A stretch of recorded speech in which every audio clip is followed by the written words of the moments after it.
Namaskar, dear seekers, and welcome to all to the collective meditation. So it's the beginning of the week, so I hope everyone is doing fine.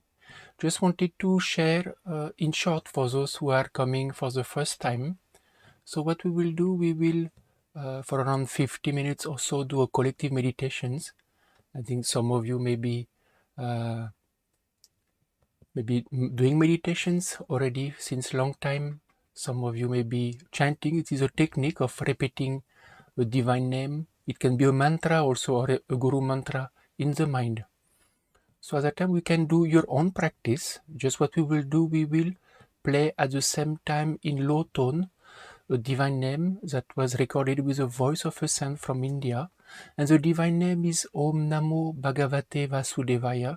So just why we play this divine name is because in today's time, negativity or negative vibrations is prevalent or predominant, and I think some of you may be experiencing it.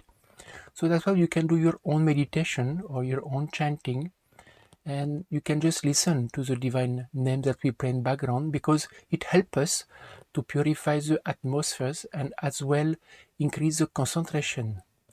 I think for those who are very new, new to meditation or new to chanting, you can just close your eyes, you can just few deep breaths first and relax, and try to just follow your own breath, and you just listen to the divine name in background. If some of you want to try, either you are chanting or you are new, or some of you have also meditation, if you want to try to repeat the divine name in your mind, you can try as well. So dear seeker, also as a small exercise that I will ask you to do is, before we start, I will ask you to close eyes, try to go from within, inside, and see how you feel deeper inside, more by feelings, whether you are feeling calm, stable or unstable, restless. And you can do the same exercise in the end when we will stop the audio that will mark the end of the meditation. So you can see how you feel from inside. So dear seeker, we can start now. You can close your eyes. Just try to contemplate deeper inside what you feel. And in 30 seconds, we will start the collective meditation.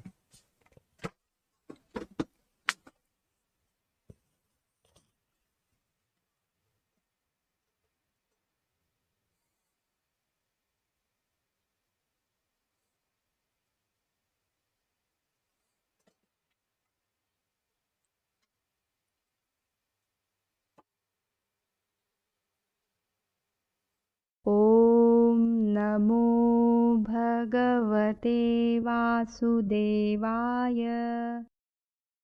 ॐ नमो भगवते वासुदेवाय। ॐ नमो भगवते वासुदेवाय। ॐ नमो भगवते वासुदेवाय। ॐ नमो भगवते वासुदेवाय। ॐ नमो भगवते वासुदेवाय। ॐ नमो भगवते वासुदेवाय। ॐ नमो भगवते वासुदेवाय। ॐ नमो भगवते वासुदेवाय। ॐ नमो भगवते वासुदेवाय। ॐ नमो भगवते वासुदेवाय। ॐ नमो भगवते वासुदेवाय। ॐ नमो भगवते वासुदेवाय। ॐ नमो